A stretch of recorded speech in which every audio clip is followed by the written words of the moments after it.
Edition of Bliss Catchers. Thank you so much for joining us this evening. Thank you. Yes, we deserve to give ourselves a big round of applause. I think 25 editions. We've had 47 guests, including these beautiful ladies here, Kirthi and Indu. Thank you for joining us this evening.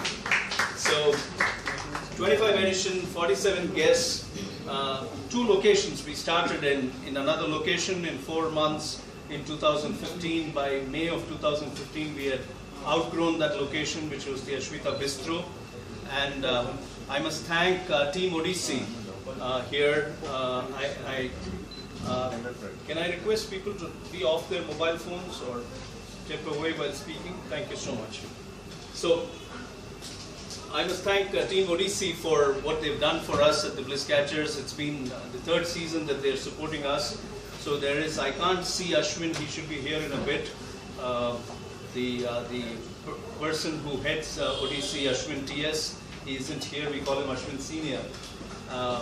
But not just him, there is Parandaman, there is Vinod, there is Kumaresan, I got his name right.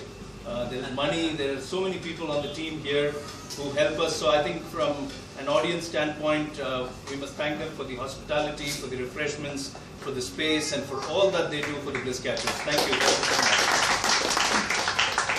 The Bliss Catchers now has a Facebook page, so please do like the page.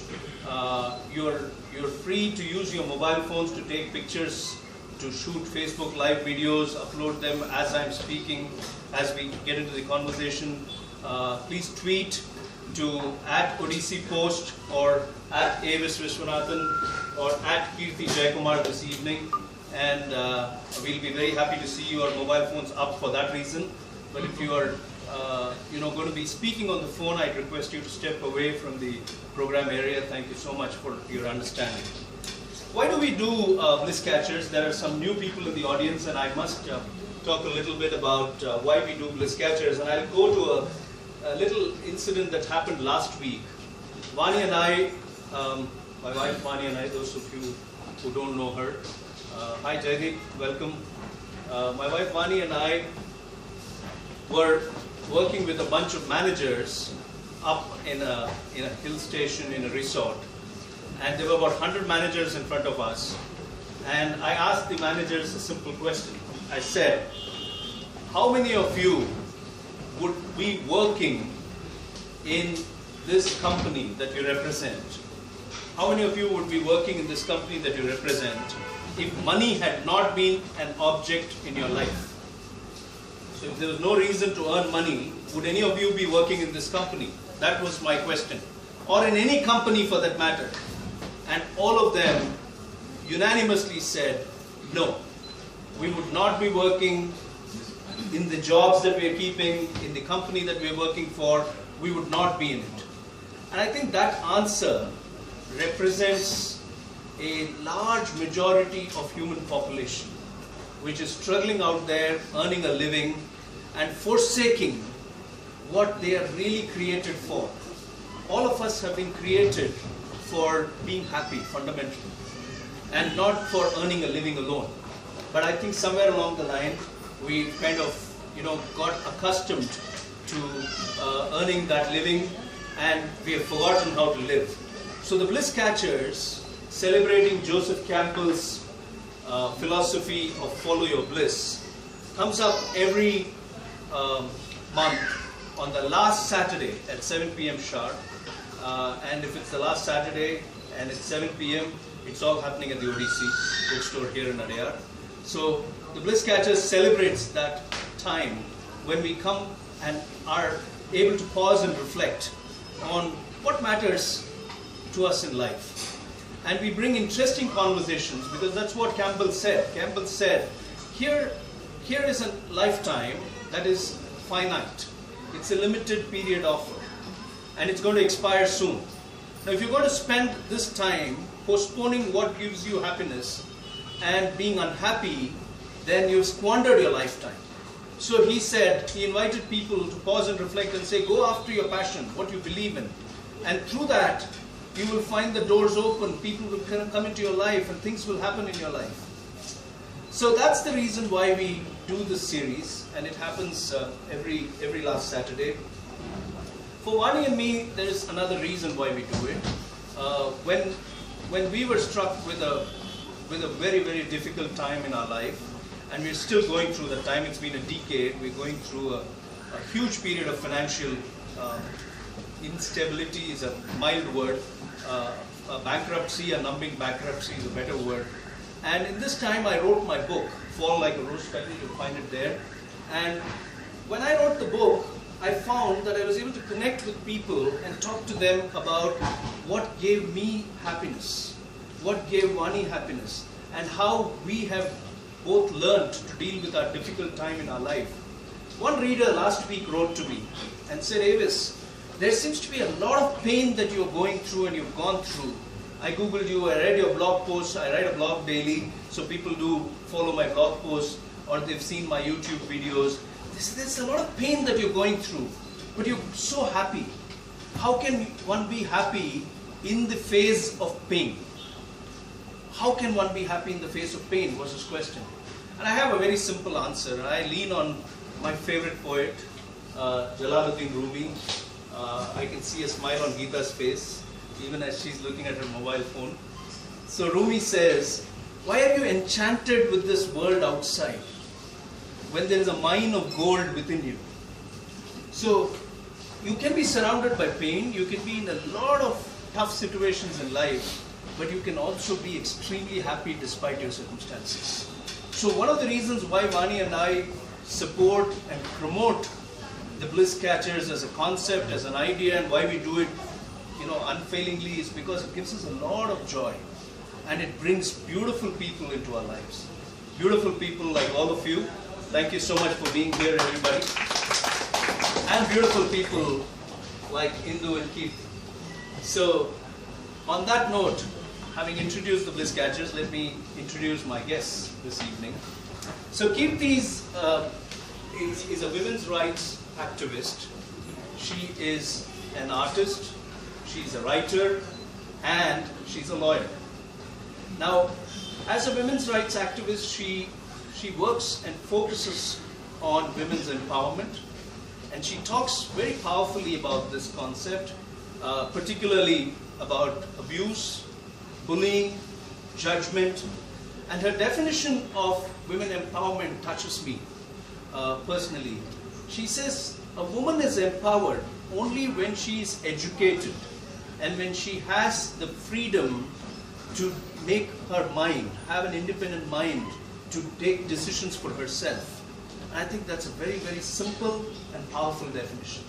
She's an artist, she's written, she runs a program on Instagram, you can look it up, called Femcyclopedia. Am I getting it right? Femcyclopedia. And she's an artist who focuses her work way of expression is Zen Doodles. I'm going to talk to her about that. I'm very intrigued by that. And she's a writer. She's written a couple of books. One of them is Stories of Hope. That was the first one. And the second one is right here, The Dove's Lament, which has just come out. And it's a very interesting book again. So her area of focus, again, through her writing, is gender equality and peace. And of course, she's a lawyer, but not a practicing lawyer. And I'm going to talk to her a little bit about why she doesn't practice law, okay, and prefers to do all the other things that she does. So welcome, Kirthi. Thank you for joining us. I also have here Indu. Now, Indu found Bliss Catchers, right?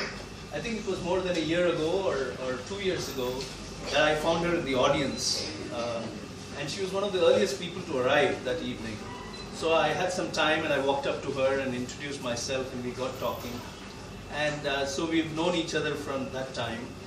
And we didn't know much about her. I mean, she was running this, she's the founder of this storytelling organization called The Narrative. And I could not wrap my hands around any information on narrative at that time. And then she invited me to talk about our story at one of her storytelling sessions. And that's when I heard her own story and a brief perspective of her journey. and it connected somewhere within me and Vani, and we felt she can be a bliss catcher. So she lives her life with a huge sense of purpose, and that is to empower people by harnessing the power of stories. And in doing that, she basically is telling people that you can be able to touch lives, you can heal yourself and others, and you can make the world a better place. And we thought, why not have her on the Bliss Catchers show? So thank you so much, Indu and Kirthi. May I please have you both join us here this evening. Please join us.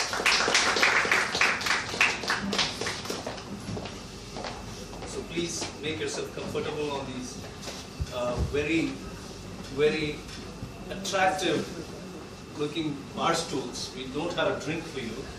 We have water. Sri Kumar is wondering, I know what Sri Kumar is thinking, you know. So that's not for you, Sri Kumar. Not the drink, I mean the bar stool. Okay, comfortable, all set? Okay, so let me hand you your mics. Your mics are all on. So thank you for joining us this evening. It's been fantastic. Let me set. Thank you for having us.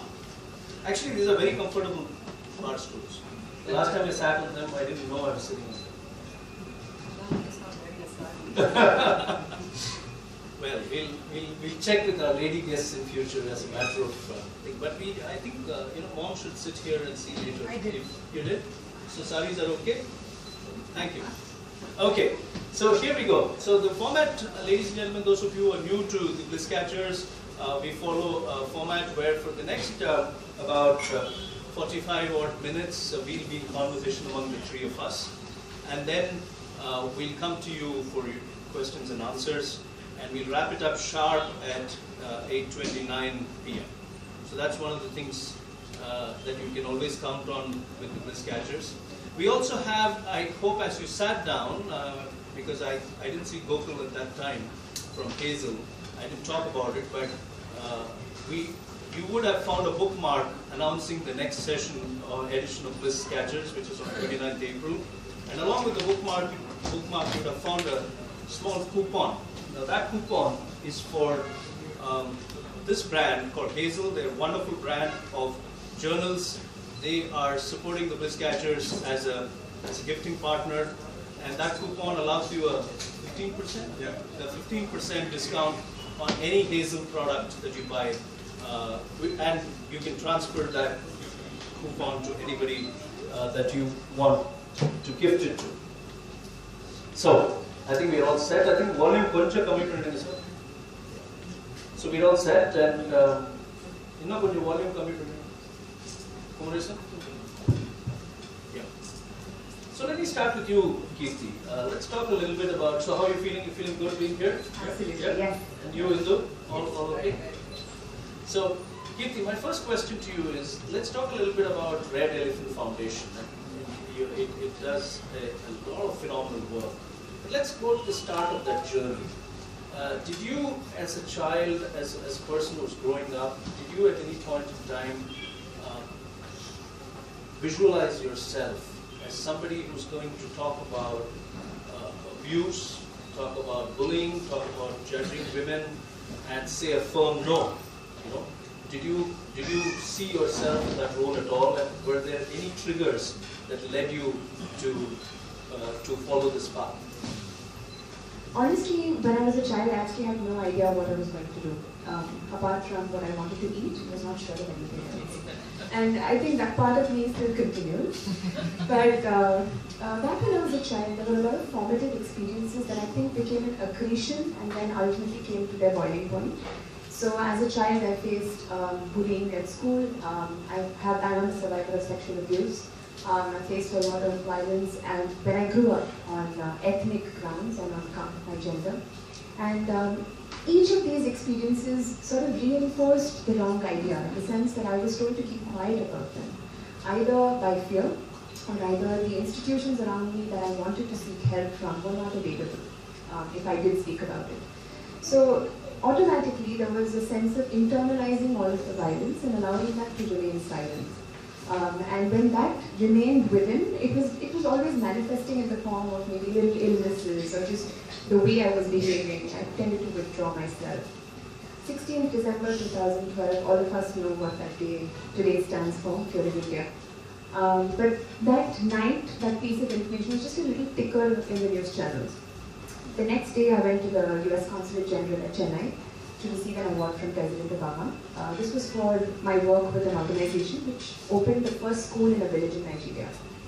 So I received the award, but inside I feel like a hypocrite, because part of what I won the award for was empowering women, telling women that you have a voice, get out there and use it. But I wasn't doing that. I had lived all these years of silence, I'd lived all these years of carrying my baggage, and there was no definitive point where I could say that I was being the example for the women. So when I came out of the consulate a little dejected, and my mom's an alternative healer, so we worked together on it.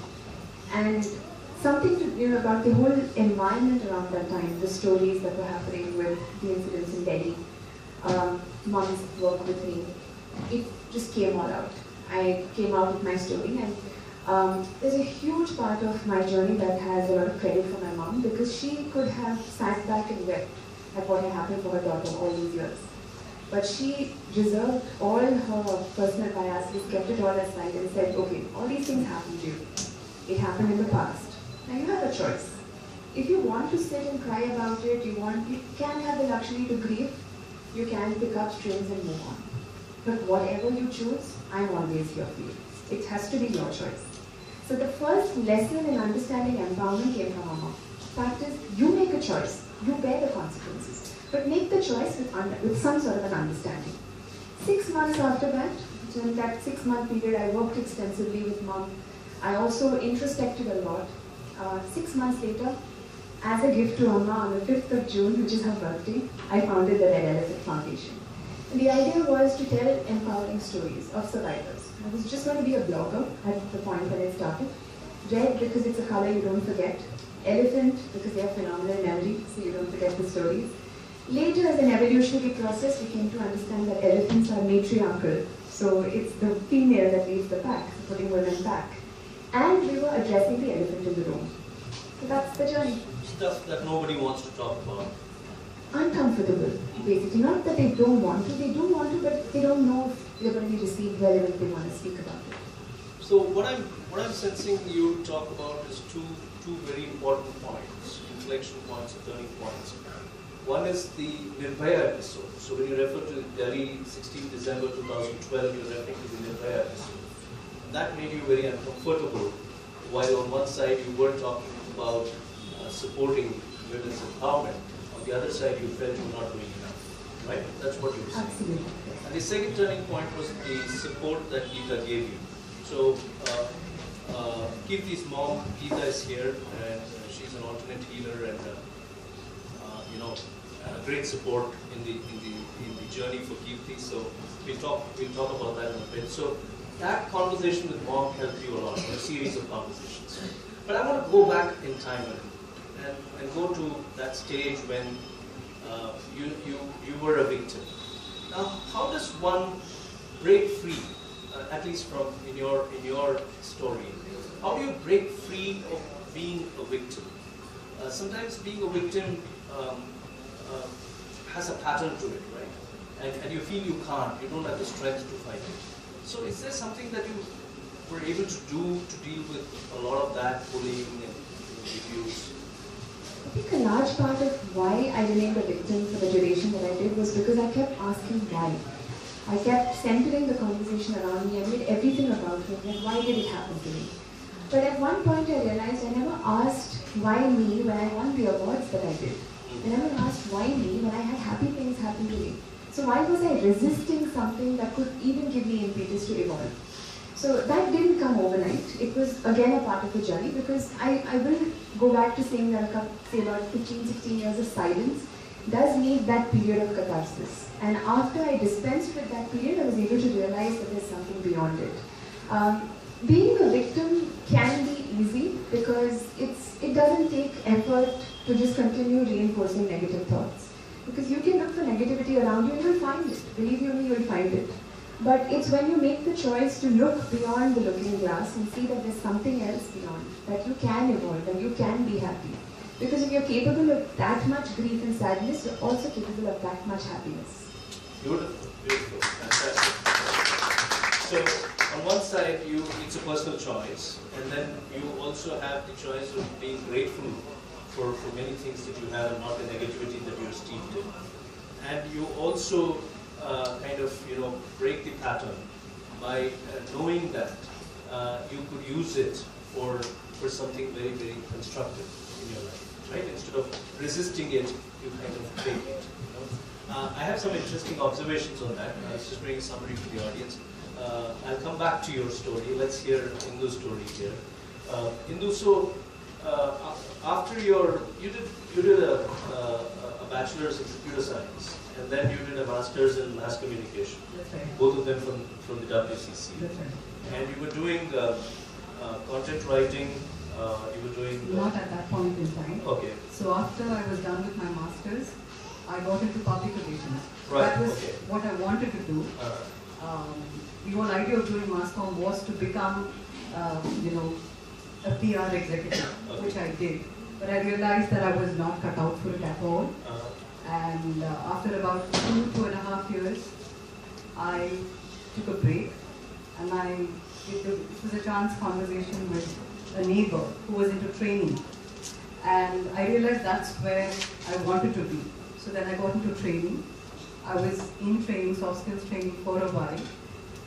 And then I had my children, and then again I took a break, and that's when I got into a little bit of content writing too.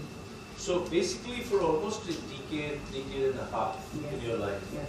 you were trying multiple things, Yes. and that was PR and training That's and right. writing, and you also had family responsibilities. That's right. You were raising a family, all of that. So how did storytelling happen in your life, and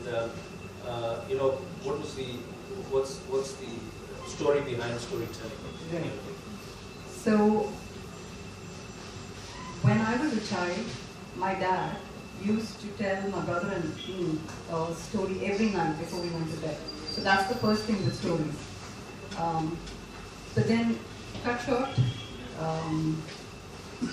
when I had my first child, that was the time that I enrolled for a storytelling workshop. This was by Dhruva Daruma, who's a very celebrated name in the storytelling space. And that was mostly storytelling for children, because that's what I wanted to do at that point in time. I thought I'd share stories to children. I did that for a while. But this storytelling that you're asking me about, what I do right now, well, the story to that is kind of very different, is different. And that is, 10 years after we got married, I realized that my husband was not interested in me. He was not interested in the marriage. And that was a huge shock for me, the way he said it. I knew there was something amiss, kind of, before he told me. But then when he actually told me, I was in shock. I didn't know what to do. I felt very lost. My parents didn't know about it. I didn't want to tell them all this. So that was the time when I was looking for help. And I enrolled in a yoga program. And my yoga teacher, a couple of months into the yoga program later, she asked me to enroll for a course called IPI, which is a program on Indian psychology. This happened at Pondicherry. That was a turning point for me, because at that program we had to share a personal story. The program was largely based on self-study, so we had to journal every day. For me, that was a revelation. The things that brought out, the self-study brought out, was a big revelation, because it showed me the patterns that I was, that was actually working on in my life. And on the last day of that program, we had to make a presentation. And in my case, it was having to share my personal story. I had not shared my personal story with anyone, not even the closest of my friends. I had not even acknowledged it to myself. So it was a big thing for me to stand there and share it with a room full of strangers. But I had to, more for the lack of it. And once I was done with it, I I felt a huge sense of release, of liberation. Because it was like what I had been holding within me for so many years, I had finally managed to take it and put it out. That was one, it was very liberating, it was very empowering also. But more than anything, I think once I was done with the story, when I was looking at the people, they were just about everybody had tears in their eyes. And that's when I realized that I could connect with them through my story. Stories, personal stories, that's the power of personal stories. They help you connect with people. So that's how storytelling and personal journaling about my stories, that became my solace. That's what I fell back on. This was in 2014. Yes. 2014. Yes. So there was a period of 2013. 13. So there was a period of not knowing where you were going, and then there was a starting point with this Pondicherry workshop. Yes. And the release happened. Yes. And did you feel instantly connected to the medium storytelling? Did you feel you belonged there? Yes, because at that point in time, I was not sharing my stories with anyone yet. I was just journaling them. So it took the form of stories, it took the form of poems, but it was catharsis, very cathartic experience for me. Journaling them and coming out with them. So. And that's how the journey began for you. The narratives. No, journey. the narrative journey did not begin yet. Would you like me to share? Yes, please go ahead. So after I got back from this program, I started working on a marriage again. I started doing things, whatever I could do to salvage it. And still things didn't seem to be working out because it seemed quite clear that he didn't want to work on the marriage. And that's when I realized that I was asking myself the wrong question. Was it even worth salvaging this marriage at this point when one person is very clear that he was not interested? So that's when I decided that I would not be, I would just let it be and I would take charge of my life. The question was now, how would I support myself? I always had this impression that I was someone who was very confident, I could just go out and get things done. So now was my time to do it. But when I did it, I realized I just had absolutely no self-confidence. My self-esteem had taken such a beating. I just took up jobs that were offered to me just because they paid me money. And I realized I was just not doing any justice to the job, neither was I doing any justice to myself. So this whole thing of storytelling was happening because when I come back from the program, it was also the Chennai Storytelling Festival that I was a part of. I attended it for the first time. So there, after the festival was over, Dr. Eric Miller, who that's the World Storytelling Institute, he made an announcement that he was going to host something called the Personal Storytelling Sessions. It was the first time he was hosting it. And I had seen something called The Moth, which is a series of these kind of personal storytelling programs that are run in the US. And I was hoping someone would do that here. And that's when I chanced upon Eric's announcement. And I started going for that. So I was a regular there for almost a year. And I would share my stories. So this was going on, and on the other side you were keeping jobs. Yes, to kind of sustain jobs, yourself. yes. Now at that point in time, he was supporting me because we hadn't yet reached this decision on yes. So at those sessions, I realized I was connecting with so many people because they would come up to me and tell me that, your story I see myself. And your story is my story. So again, this, the reinforcement that stories are what really binds people together, personal stories. And you felt you belonged there? Yes, that's when I really felt that I belonged there. I wanted to do it on a regular basis. I asked Eric if I could take it across the city. And he said yes, because it really helps people. So that's how the narrative was founded. But yes, there was so much of uncertainty because folks at home were not very sure. storytelling is not something that pays you. Storytelling is not something that people even know of. I'll come to that. I have a big segment on that, on the uncertainty. But I think I'll let you share that entire journey so far because, I wanted the audience to get the full picture. I think two stories here, Kirti's and Indu's. And the common thread that I'm picking up is that pain, we all resist pain because we hate pain, right? We don't want it in our lives. But pain always comes with its own reason. And we don't know the reason until much later. And I've always found that all forms of pain make you stronger, wiser, and let me add that from personal experience, happier. It never debilitates you the way we think it is. And there are two ways of approaching pain, and I think both of them talked about it. Kirthi talked about it, saying, I resisted that pain. And I wanted to, kind of get it out of my way, but I was resisting it. So when you resist pain, when you ask why, and she went and tried to make the marriage work again, right? When you ask why is when you suffer.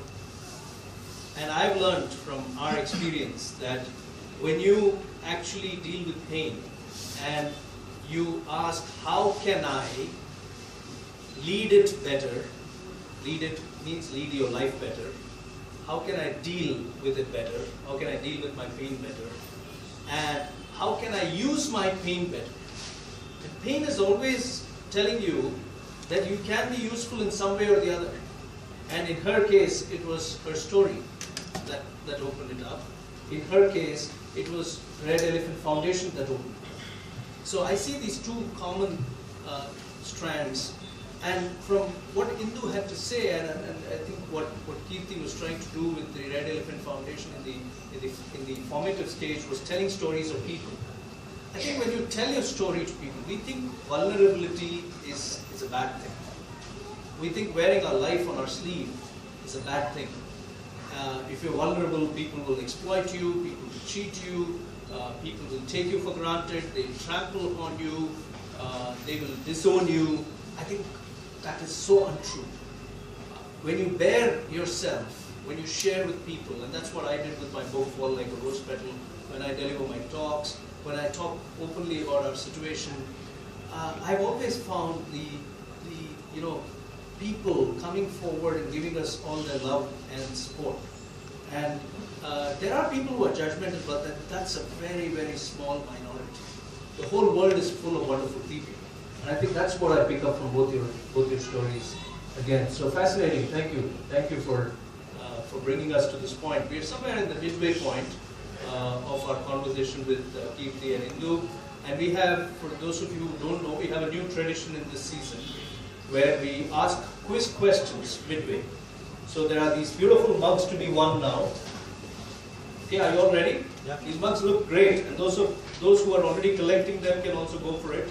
I think there are a few people here who have more than a couple of mugs at home. And we have these mugs going. So these are two very dumb questions. Okay, we have two very dumb questions today. So you've got to really make a dive for it, and ultimately the man in white sitting in front of you is the final decision maker. Okay? So who I decide the mug goes to, that person. So if there are two people at the same time jumping up, I decide who jumped up first. All okay? Everybody? All set? Yes. So the first question is a question, and so these questions are on my guess. Okay, these two questions are on my guess, and we have two mugs going. So the first question is on Kirthi. Okay, it's a sitter. You got to jump up for the sitter. Okay, and the question is, connect Kirthi to a television show host.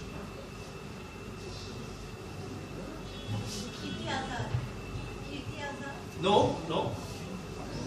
Good try though. You're somewhere close. Connect Kirthi with a television show host. Do you want a clue? I thought this was a sitter. I want a clue. You want a clue? Then this would be a really quirky question. It's not a dumb question anymore. Okay? It's a mokke question. It's not mokke, it's tough. No, it's not Barkhatan. Thank you. It's tough. It's a tough one? Yeah. You guys don't watch television? No. I know. Okay. So connect Kirthi with a television show host who hosts, I won't specify the gender, the show on Sunday nights. Coffee with Kirthi? Absolutely, but connect. You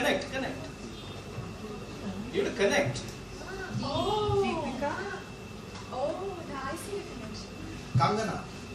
No, she's got the answer. We'll still give it to her, but somebody help her connect. Let's complete the question. He's written a book too? No, you're way too far away. Karan Johar. KJ. Huh? Karan Johar. KJ. KJ, absolutely. What do you call me? KJ. She calls me KJ. Oh, is that right? Okay, so KJ and Karan Johar, KJ. Okay, what a bouquet question, right? Now I. I'm getting flattered into wondering who I see. Please give it to Vivi. That's Vibha Batra, thank you. Our first Bliss Catcher appearance, and she's got a mug. Have a blissful coffee in the morning. Okay, so my next question is obviously on Indu. Something similar, I hope. Yes, absolutely. Same train of thought. Okay, because I haven't really worked too hard today. Same train of thought. On the same lines, connect Indu with a famous restaurant in Chennai. Oh, come on, this is too easy. You can't win too much. But I'll still, I'll still give it to her. Okay, I'll still give it to her. Okay, is that right? I thought, yeah. Oh, okay. Sorry. Yours should be giving. Sorry. Your mug, yours should be giving.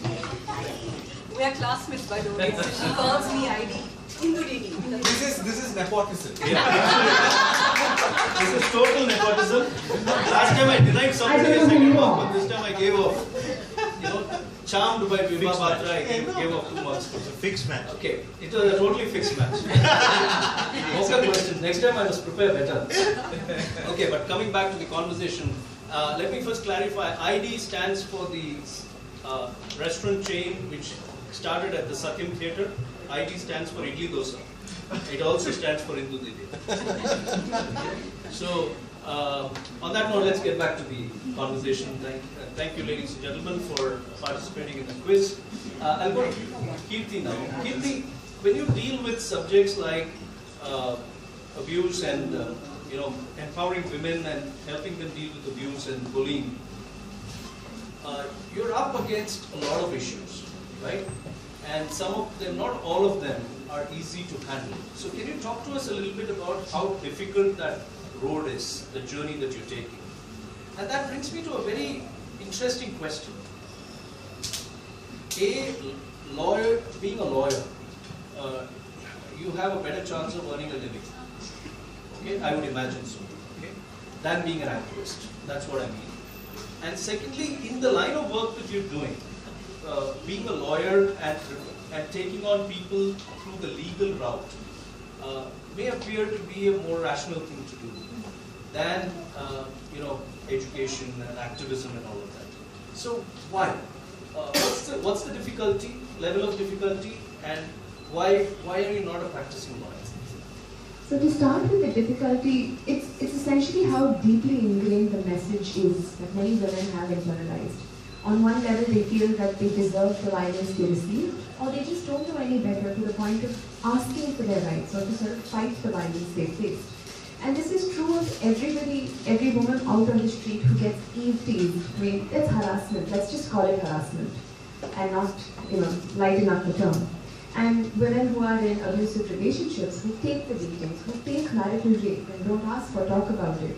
So we have a culture of silence, and it's sort of a huge unlearning procedure for the women themselves to break out of everything that's held them back and then to learn a new truth, that they are worthy, that their voices matter and their stories matter.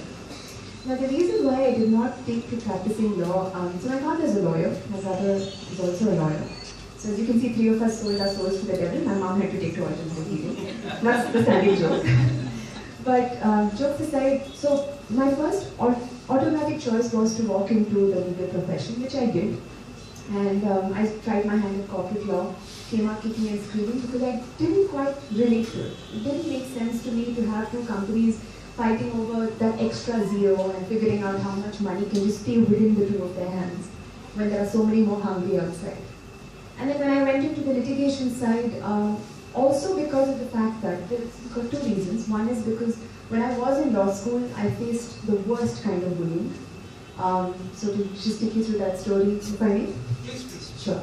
So I was representing the college at a competition, and it came in a morning flight. It was very sleepy. So when I went back to college after returning, I see everybody outside striking. Apparently they were taking their calls with the management about how many students had failed in the semester exams. So it turned out, I hadn't known it at the time, but it turned out that I had topped the university in that semester. So I'm walking in groggy and sleepy just after the competition. I see these people striking. And I just say to no one in particular, okay, so this is going on, I'm going to go back home and sleep. Just need to, I'm tired. Not that this is not going to go on if I'm not around. But either what I said or just the fact that I had topped the university, or I had no idea what went on. Later I was told that there was also an ethnic connotation to it in terms of caste. There was some sort of an issue brewing, which I wouldn't know until after college opened again. So I go back to college, I finish class, I'm leaving, and the next thing I know, I'm surrounded by these bunch of girls. So one girl charges at me and pushes me against the wall, so my back runs against the compound wall, and I'm pounded on my stomach. So I'm gasping for breath. And the next thing I know, there's a fist on my face, so I felt something crunch in my nose, and I was wearing braces at the time. So the girl was just about to sort of yank my braces right out of my teeth. At which point, I was very fortunate to have this auto driver who used to take me home every day. He was my regular auto driver, if you will.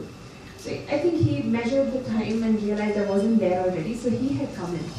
And seeing me in this situation, he says to me, Amma kupudranga veetla ponam. So these girls dispersed. I must tell you, in between this, a professor walked past, and the only thing he said was, play nicely, girls. He just walked away, nonchalantly. So I go back home, I tell my mom and dad, and we decide that we don't want any of this and we want to take it up. So I tell my parents that let me address it with the dean. So I go to the dean, and the first thing I'm told is, it might have happened elsewhere, you're trying to foist this on us. So we decided that we're not going to get the institutional failure that I told you about. This was one. So I went through the rest of college. This happened in my third year. So we're looking at 2.5 years exactly, and 2.5 years left. So I go through the rest of college being bullied because now the students know that the administration has already not taken my word for anything, which meant that they could do what they wanted to do and nobody would listen to them. So there were these people who sort of took it to task to really sort of make my life miserable. There were notes left for me saying that you can't even be pretty even if you take pretty pills, which I never found in a medical store, by the way. And then I was told that the next time there would be an acid canister and I could throw it on my face and the deed would be done.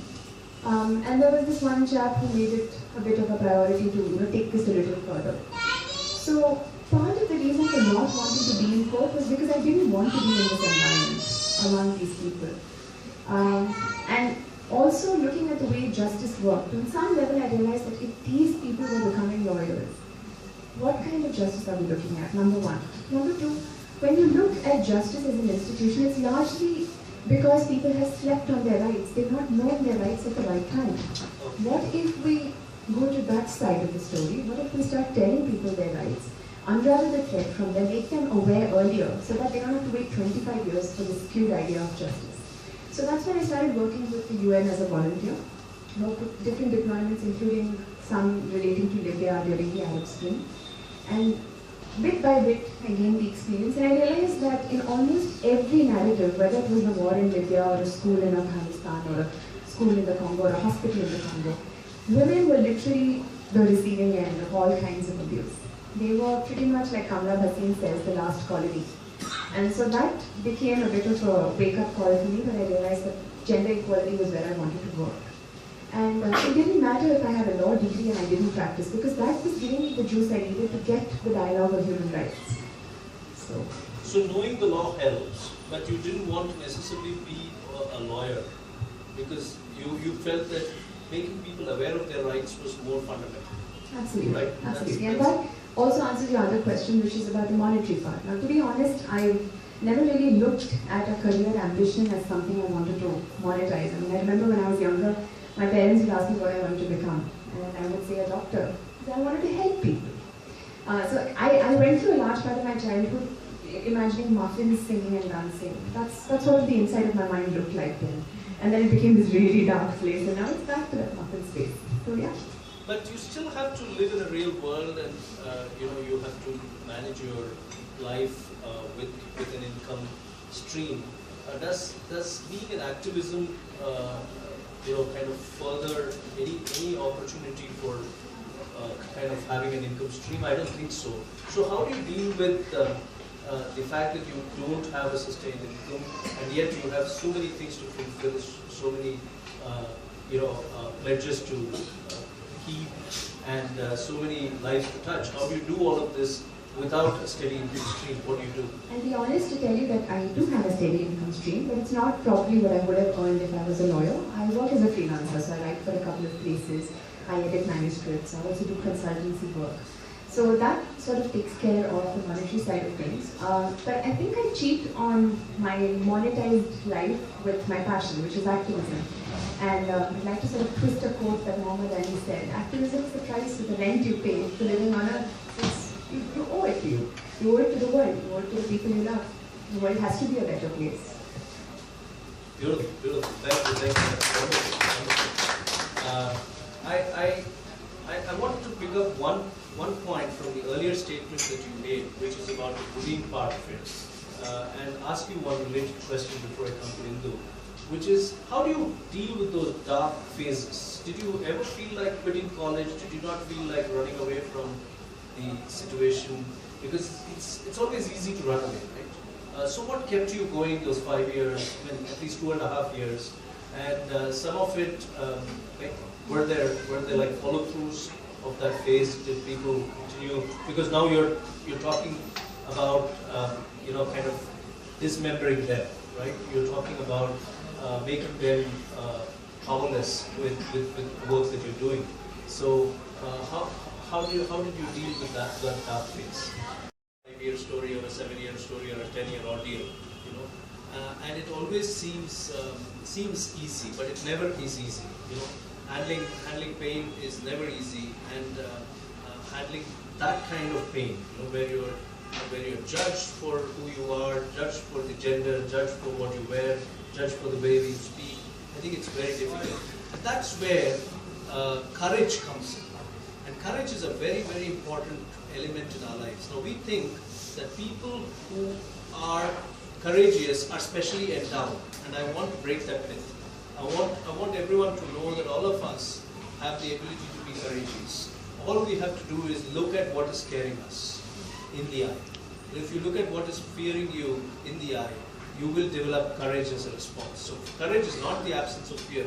And would you agree with me? It's turning around and looking at who's bullying you, and who's stalking you, and who's wanting to pin you down and saying, I'm not going anywhere. Do what you can. Right? So courage is not the absence of fear, but it's what fear delivers when you look the fear in the eye. That's a message that I'm picking up from your story. I'll go to Indu now. Indu, continuing your journey, let me ask you, what is the vision for narrative? Okay, and this is a slightly economic, commercial-oriented question. The storytelling place is so full of many other players, right? So, although you feel passionate about it, you feel you belong there, does it make business sense to be in a very crowded space? And how do you connect the dots between having to raise a family now, support yourself and your children, and financially, and run a business which is also your passion, and make the two meet? Does it work? How do you deal with your highs and lows in that zone? One clarification is, so my husband supports the kids. So my husband supports the kids. It's only me that I need to fend for. So, well, it doesn't really, the narratives, live and personal storytelling, it doesn't really make money. It's more, I do it more because I believe in it. I believe in the purpose of what the initiator stands for, which is getting people to connect together to form a community that binds over stories, over personal, real stories. I'd like to take it across to as many people, so that's where the idea of taking it across the city came from. I'd also like to take it across to cities. I'm thinking of going to different cities and having the same format. So my money really comes from the other work that I do, which is coaching, the content work that I do. So storytelling is at the basis, at the very core of each of these things. So I coach people on presentation skills. So someone is an entrepreneur who wants to come and who's looking for, pitching for funds. So I help coach them on how they can use storytelling. So that's the coaching bit. I do workshops for corporates, for schools. So the difference here is storytelling for children is a very, very saturated market. This space is quite nascent. It's, people are coming in, and I'm hoping to, that's, I guess, that's also an advantage for me. So it's the content work and this from where I get my money. And you're not even looking at it at this time from the point of view of even if it were crowded, you would not be discouraged. Because that's where you feel you belong. In fact, I'm helping one of my coaches set up something very similar. So I'd like more and more people to get into this with the right intention. The intention is of making money while you'll be disappointed because it doesn't really make you that much of money or that kind of money that you hope to make. If your idea is to really help people come together to share their stories, yes, you give it a shot. I think that's beautiful. It's a very important point. In this space in storytelling, particularly if you notice, there is a lot of collaborative enterprise that happens. We have here, for example, one of Bangalore's famous storytellers, Soumya, who's a leader in the storytelling space over here. She's here to support Indu and be part of her journey this evening. And I'm sure they collaborate a lot. You'll find that a lot of that happening. Now, the key operative word that both of them used is help. And, passion and help. And I think that's very integral to a Bliss Catchers journey, which is you go beyond the economic parameters and you do it for the love of doing it because it gives you great joy. And you also do it because you are creating value for another person. You're touching a life, you're making a difference.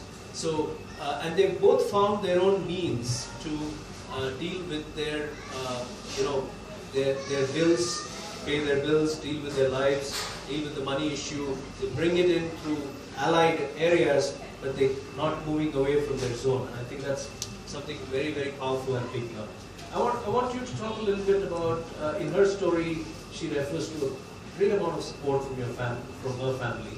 So how was your situation when you went through this very, very difficult phase in your life? I think any relationship, and she did talk about it earlier, I think any relationship where the relating has stopped between two individuals, it's over. We all try to make relationships work. She wanted to go back and work it out, but she felt there was no relating and between the two of them, and it stopped. And I think this is true not only of a husband and wife, but of any relationship. When the relating in the relationship stops, the relationship has died long back, and we are only holding on to it for a social, for a dikhawa, for a show. And so you went through the dark space. How has been your family's support this time? How much have they helped? So talk a little bit about when you came back and said that I want to be in storytelling. How was the real world perspective you got from your family, and how did you deal with them as well? Sure. So like I mentioned, I'd never spoken about this to my folks. So when they got to know that there was a big problem in my marriage, they were shocked because it came like out of the blue for them. I had so long been just telling them, yeah, things are going on, just make up. So I spoke to my brother first because, well, let me tell you, I lost my dad when I was very young, and his loss was very sudden for us. and it changed our lives dramatically. I think he matured very, very fast. He was very stoic, but he matured very fast. I kept things to myself.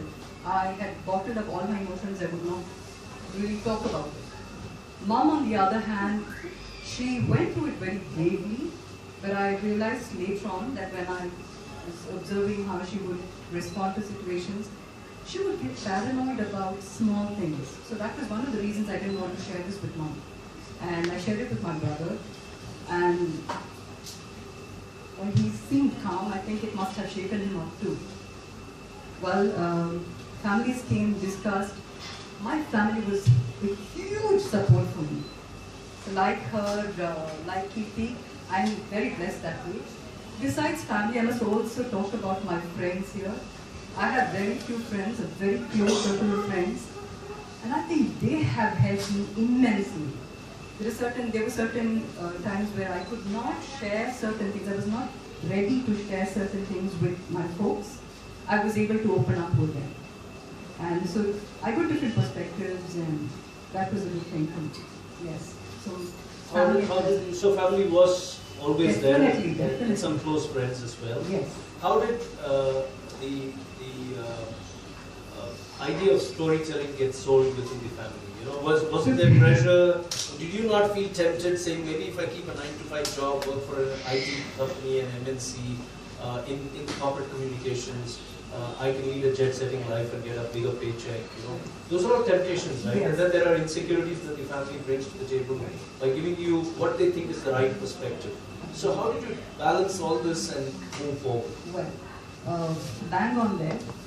So my folks, my family and my friends both told me, they gave me the practical aspect of what I was going through, and they said, you know, with your kind of qualifications, you would definitely get it.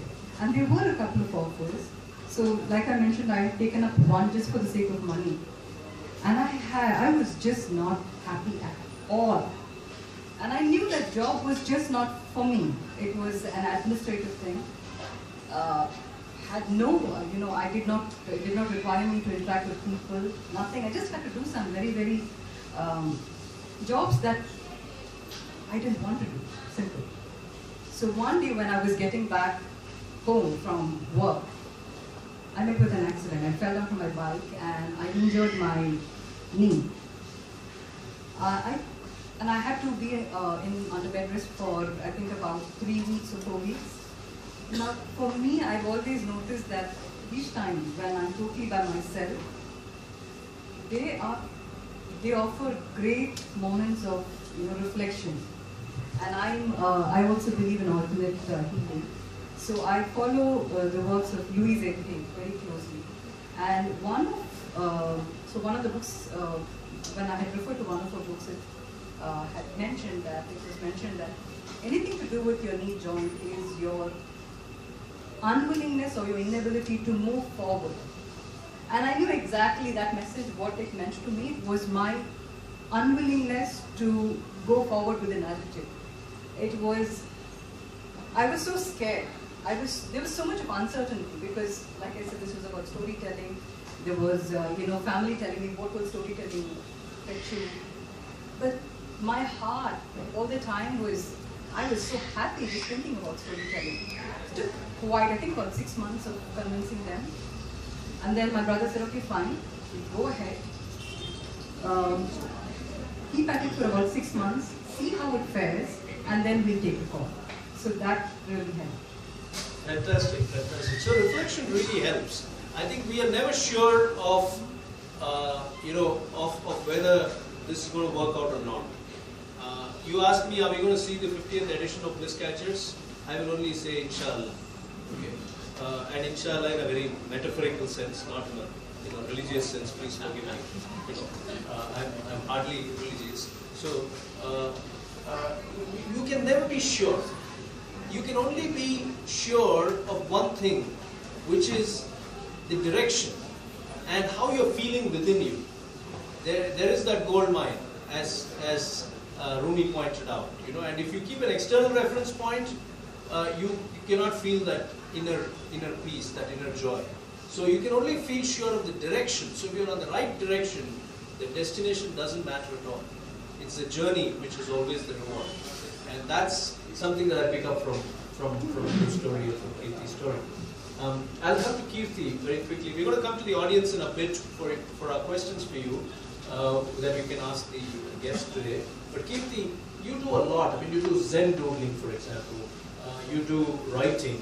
And you do work with a lot of NGOs and support anything that makes this world a better place, right? So I have two questions. Why did you think of a career in art? Since your show Encyclopedia is currently on at the US Consulate, right? So her show is currently on at the US Consulate, and there's a exhibition of her paintings, her work, her art over there. So why didn't you take up art as a full-time career? That's lucrative as well. That's one. And how do you find time to do so many things? Where do you find the time for this? So the influence of art is again something that goes back to my childhood. My mom, my grandmother, very deeply into the arts. A lot of paintings, if you came to my house, you'd find a lot of them done by mom, pieces of art by my grandmom. So subconsciously art was in my system, but Zen doodling particularly started from a little bit of an embarrassing place.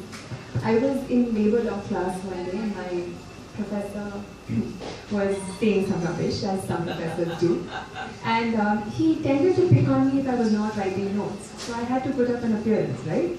So I bent down and I'm just doing whatever I want with the pen. And by the end of the session, I doodled him. It was not nice. I did not doodle it well. I'm not saying anything about the man's appearance. But then I realized that this was just happening. I wasn't thinking it. And I filled pages and pages in the notebook. I had like 180 hours of this class, so 180 pages actually got filled. My grandmother was a huge fan of that, all the things that I doodled. So I used to save them for every time she would visit, and she'd ask me, so what have you done this time? And so once she said, why don't you do an exhibition? You have enough of things. So I laughed at her and I said, nobody's going to see this. Encyclopedia specifically came up last year because I work extensively with children, specifically on peace education and safe and unsafe touches. And when we talk on peace education, we also try to get them to realize values of leadership through role models. And when I could find a lot of male leaders all over the world, India included, I couldn't find as many female leaders all over the world, and pretty much none that just sort of came to mind when I thought of India. So then that sort of made me look at history textbooks, and I realized that a 13-year-old question that I posed to a history teacher, for why she was giving all of us male leaders to write on for history rather than female, went unanswered. And so when I looked up, at least now we have the luxury of the internet, so you can actually Google something like badass women in history and find list after list of all of them. So now my point has just been to sort of wed a passion with a hobby. And the reason I never monetized Zen doodling is because it is so subconscious. I'm sure the day I do it for money, I will stop doing it. It's just not going to come up. I also use it as a means to communicate, because sometimes when mom is working with me and I'm not able to really touch a particular point in my story because I have dissociated with a lot of my memories, some of which are still coming up, so I am a work in progress. So I doodle the answers and I show them to my mom, and then she helps me out with the process. So it's very intensely personal, and I don't want to make it anything more than that. I love sharing the passion. I like showing it to the world, those that are interested, and I leave it with that. That's a very, very honest answer, and a very important learning. Not all hobbies can become monetizable professions. And I think anybody who knows that, is a very, very sound, sane person. Many people venture into businesses trying to leverage their hobbies into business models, and it doesn't always work out. But here there's also a deeper spiritual point that she's making. She's saying it's subconscious, which means it's flowing through her, and she doesn't want to necessarily put it out for a value, a price. How do you fix a price for something that's actually priceless? Right? Isn't that what it is all about? How do you fix a price for that? So when it flows through you, you don't take the credit for it. And we talk a lot about it at the Artist Soul. Sriram Iyer is here, and we do that every second Saturday. But I'll come quickly to Indu and then for the questions from the audience. Indu, how do you manage your your work, building a brand like the Narrative, a community like the Narrative, and looking after family, and then doing your content work and all of that. How often do you feel exasperated with your schedules? I know you do a lot of events across the city, and we keep crossing paths here and there, and dates here and there. So we know that how it works. But how do you keep yourself going? Okay, for me, spirituality, my yoga and meditation has been a great support. Before I got into it, I never knew. I had such a very skewed perspective of what spirituality was. I thought it was something to do with religion. And it was only after I got into it, I got to know what meditation was about, what yoga was about. So my time at the yoga class really helps. It also helps me with self-observation, which is something that I'm really doing a lot. And it again throws a lot of patterns on how I respond to things, and that helps me identify where I need correction and things like that. With regard to work, well, I must say I'm still in the same house. So we decided on separating, but we haven't yet divorced because we haven't come to terms, to an agreement on certain terms. So let's keep it that way. So while we live under the same roof, we are just as disconnected. So I have support that way still from my in-laws when I'm doing my work. Oh, that's interesting. Yes. That's a lot of people who assume, which is quite natural, I think, that when. But it's beautiful. It's beautiful yes. if you can have the Actually, support. I think I'd like to talk about this because I always used to wonder why I couldn't just get out of the relationship and want, because that is what I wanted so badly. And every time I took that step, whether it was with a lawyer or with another friend, the conversations with those people would be over, and then I would go and talk with my husband, and something would happen, and he would also say, yes, we need to work out on this. But it never moved beyond that. There were so many talks going back and forth, and I used to be very, very frustrated with this whole thing. There were times when I would wonder, and I had talks about this with my yoga teacher. And I, to myself, my journaling, I realized that it was because I had not forgiven myself at all. I had not forgiven myself, I had not forgiven him. There was so much of resentment, there was so much of bitterness, there was so much of pain and hurt that I was still carrying. And I got this thing that it was only if I would completely let go of it, with whoever, that I could just move on, the things would, start falling in place. So I think that has helped me stay in the same place, work on myself, and be cordial with people. That's beautiful. That's a very, very powerful thing, which is you are in the throes of the intensity of the situation, and yet you creating your own calm space.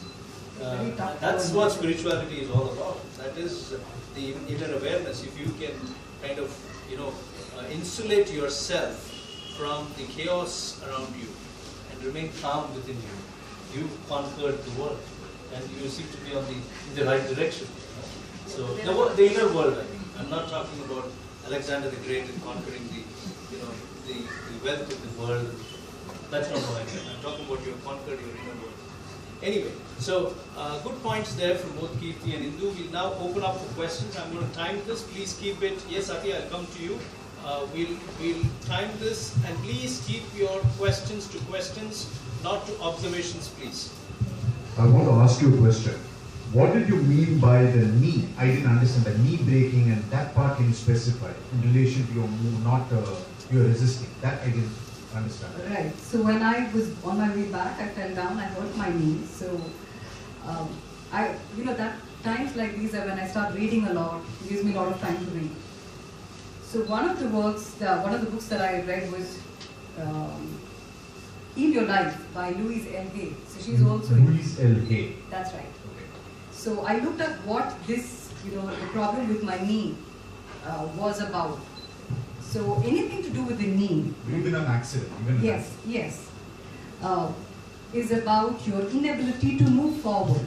It's again to do with your leg moving. So so I instinctively connected it to my inability to move forward with the narrative. That caused the accident. That was like a sign, is what I took it as. Good question. Varadarajan, here.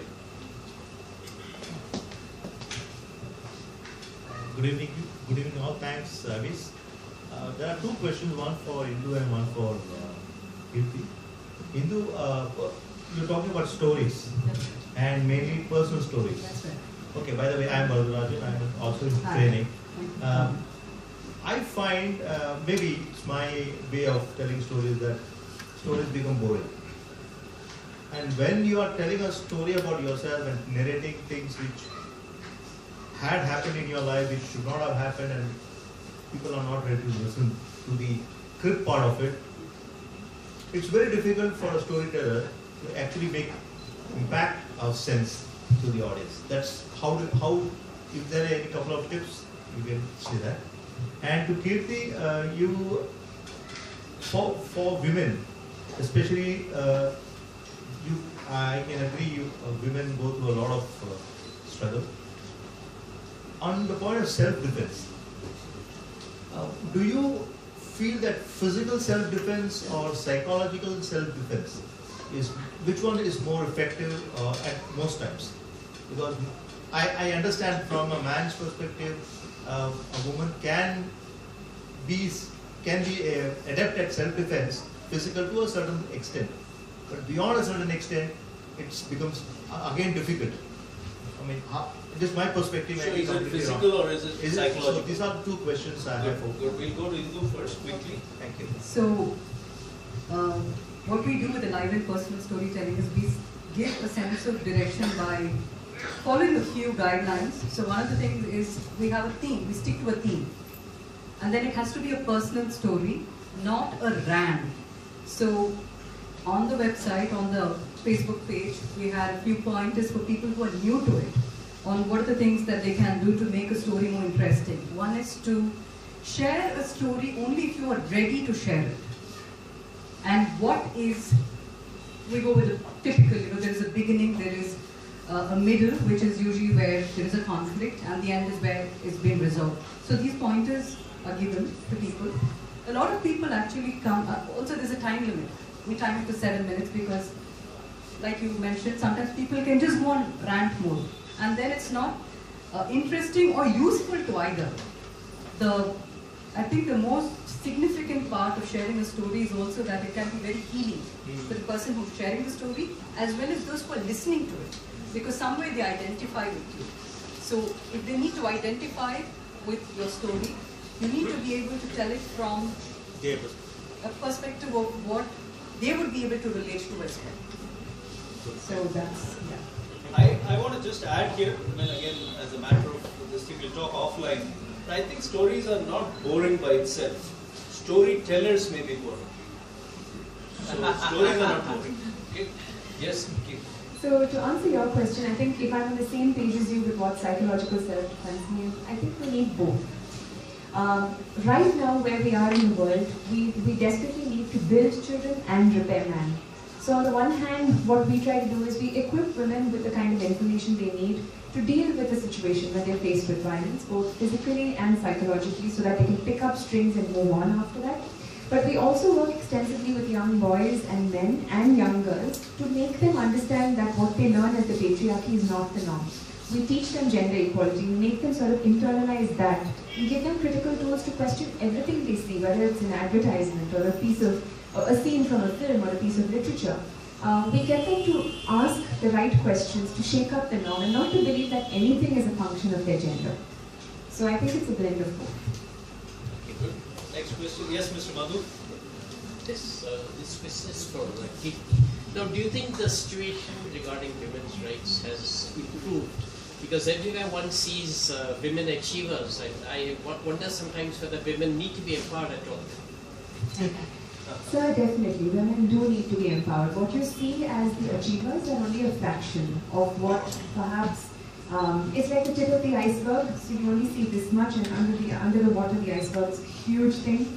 Right now where we are, of course there are marginal gains, there are more women who found their voices and are talking about the way they've dealt with issues. But there are still women getting raped. There are still women being erased in the womb before they even become human. So long as that continues, I don't think we've ever reached a place where we can say enough of empowering women. I think I want to answer this from a man's point of view, and also from this is an appeal to people. I think the day when we stop sending out lewd jokes on WhatsApp, putting out statuses which are ridiculing women, talking wife stuff, the wife does this, treating them as commodities. The day we stop doing all this, I think that's when we truly make an empowered society for our fellow human beings, also known as women. So I think we're far away from that. And many of us men are guilty of this, and so at least what I do is I personally discourage people from forwarding me any such material, and if they do, I do tell them very firmly that I don't appreciate it. I've often got ridiculed for that, which is fine, but I think that's where it would start. So next question, yes? I have a question for Kirthi. Actually, say I'm talking, I'll be expressing my perspective. So how do you actually identify a person who requires help? That may be their perspective. You never know what they have been doing on the other side of, being in an abusive relationship or whatever. This might be their perspective. So how do you actually identify that they are the victim and they need help? A large part of choosing not to be a victim is to come forward and identify yourself. Now when I look at all of you, I see all of you as people with your own stories, end of story. I don't know your stories and I can't judge you, and I will not. So I'm always around. If you wanted to talk to me, you would reach out to me, and that was when I would act with you. If I could share an anecdote, it might be, yeah. So my first workshop was with a bunch of young children, and we were looking at the issue of bullying, because that classroom had a very red hot nerve of bullying. So this girl who was constantly bullied stood up before the class and she said, I come from a home which is on the verge of breaking. My parents are going in for a divorce, and I can't take it. And so, because of all the violence that I've been seeing between my parents, I'm very quiet. And she looked at her bully in the eye and said, when you bully me, you only hurt me more, and I can't take it. So I thought there was going to be a huge fight, but I see the boy that she was talking to crying. He stands up and he says that he went through the exact same thing. The difference is, though both of them as children were facing violence from their parents, this boy thought that he would reclaim his violence by asserting himself as a bully. And she thought she deserved the violence and remained the bullied. So eventually by the end of the session, I did nothing. I just had them share their stories. And today they're the best of friends who use what I've taught them to teach younger children not to bully one another. So the simple point is that you let them come to you. You don't decide for anyone. Very good. Thank you for asking that question. I think on that note, we'll stop the Q&A and go to the next segment. You can continue the Q&A one-on-one after we are done with the session in about 7 to 8 minutes from now. But this is the most important segment of the evening, which is the questions that the guests are going to ask you, okay? For which you want to win these beautiful mugs again. Has Vibha Batra left? She would have kept somebody else. So that we can ensure that it's not a clean sweep. Okay? So there we are. So Kirthi, your question for the audience. Okay, so when AVIS was introducing me, he mentioned the name of my first book. So what was the name of my first book? The Story of Hope. Absolutely. Stories Yes. of Hope. Very Thank nice. you. Very nice. Manju, very beautiful. So your first mug. So you can keep coming to Bliss Catchers more often. I enjoy. Thank you, thank you. Stories of Hope. That's the first one speech by Kirthi. Not yet. Right. Let's Indu, your question. This is a very simple question. When is the World Storytelling Day celebrated? March 21st. February 24. Sorry? February 24. March 20th. Yeah, March 20th. She's right. Geeta, yes, come forward. Women empowerment. Women clean Clean slate. speak, clean speak, clean speak. Women have a lot of stories to share. That's why Women's Day has a lot of stories to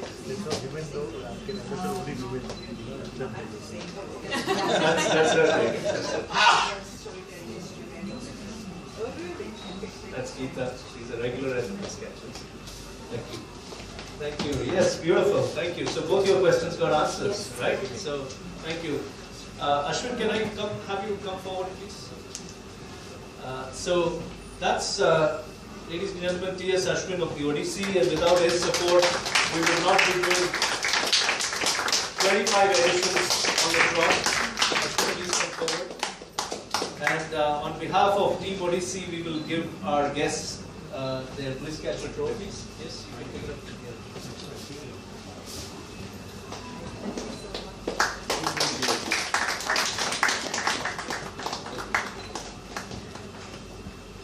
Let's keep these.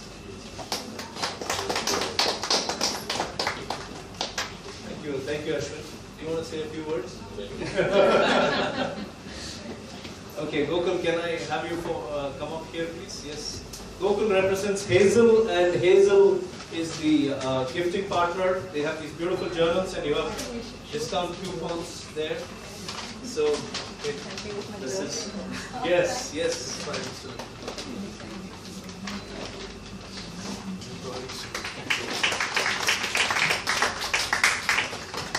I'm just going to ask you people one more question before I do a quick wrap. So I'm breaking the pattern because I noticed we have a couple of more minutes and we'll use that because I thought somebody from the audience will ask this question. How do you deal with frustration and worry when so much is going wrong in our world, especially you, when you're dealing with so much of things going wrong at a global level? How do you personally deal with frustration and a sense of worry of not being able to do what you set out to do? I do get that a lot. Whenever I read stories and incidents, I cry at the drop of a hat. It's a very natural process, so I don't resist my frustration. And even if that means not working, even if that means just going within, being quiet, I do it. I try not to allow it to bog me down too much. I haven't succeeded all the time, and that's okay too. I just let myself do what feels right at that moment, even if that means deleting things that I've written, even if it means taking down things that I've written. Just let myself do it. So you face the frustration and deal with it head on. You don't run away from it, and you accept it for what it is at that moment. Yes, and I don't go back and judge myself for what I did when I was frustrated. I don't do that. You don't do that. That's beautiful. How do you deal with it? You have to open up spaces for your events. You got to invite people, and people don't show up. And, those are the frustrations I'm talking about, and the frustrations of living a life that is reasonably uncommon. So I very strongly believe that whatever happens always happens for a reason.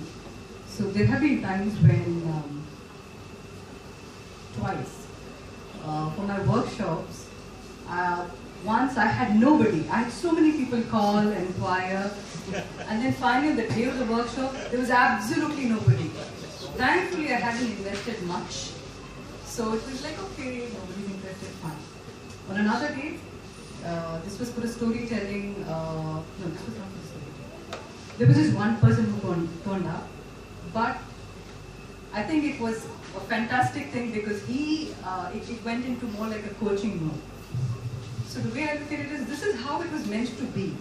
And I think that helps me deal with, issues like this. Instead of looking at it as, why just one person, am I so hopeless? Which is what I would have done a couple of years ago.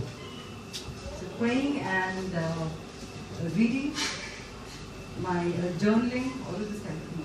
Very nice, very nice. Thank you. I'm glad I asked you that. That gives me the opportunity to kind of sum up. I think we've had a beautiful conversation with these two beautiful ladies here, Kirthi and Indu. And what I'm sensing from both of them is that they've not used it much. I heard Indu talk about it a little bit, which is the word purpose. Purpose is a beautiful word, and the way to understand purpose is to look at it from the French word raison d'être, the reason for existence. That's what raison d'être means.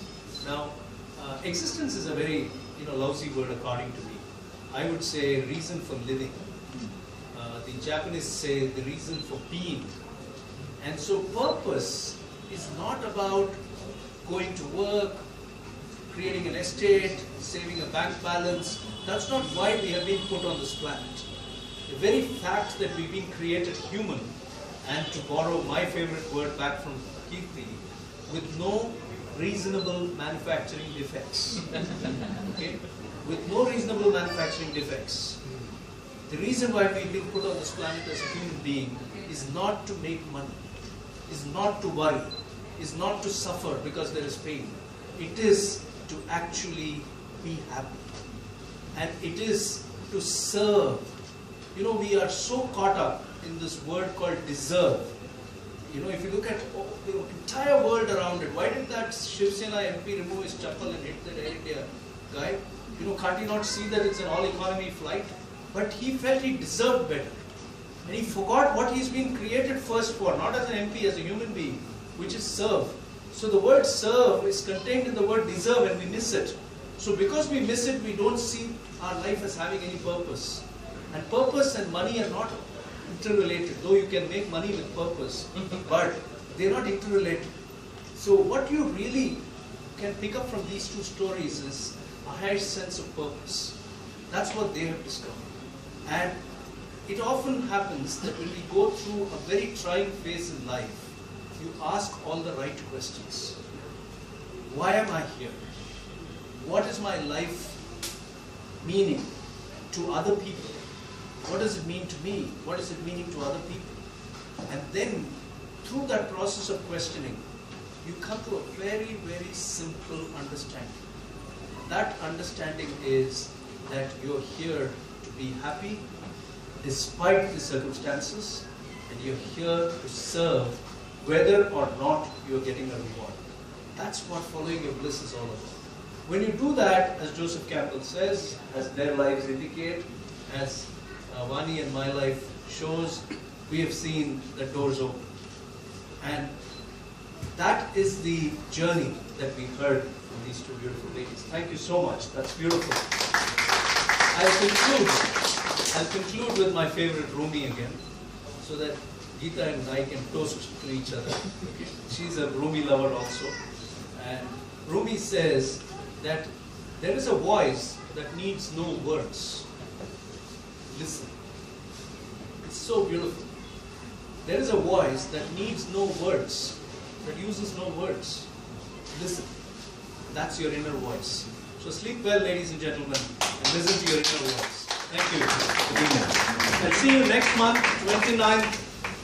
We have Zakir Hussain, a Bharatanatyam dancer and an Upanyasam expert. Zakir Hussain, yes, you heard the name right. Bharatanatyam dancer and Upanyasam expert. And Balu Patil, who's given up his whole life to invest in learning about wines. So join us 29th April, 7 p.m. sharp. Thank you so much.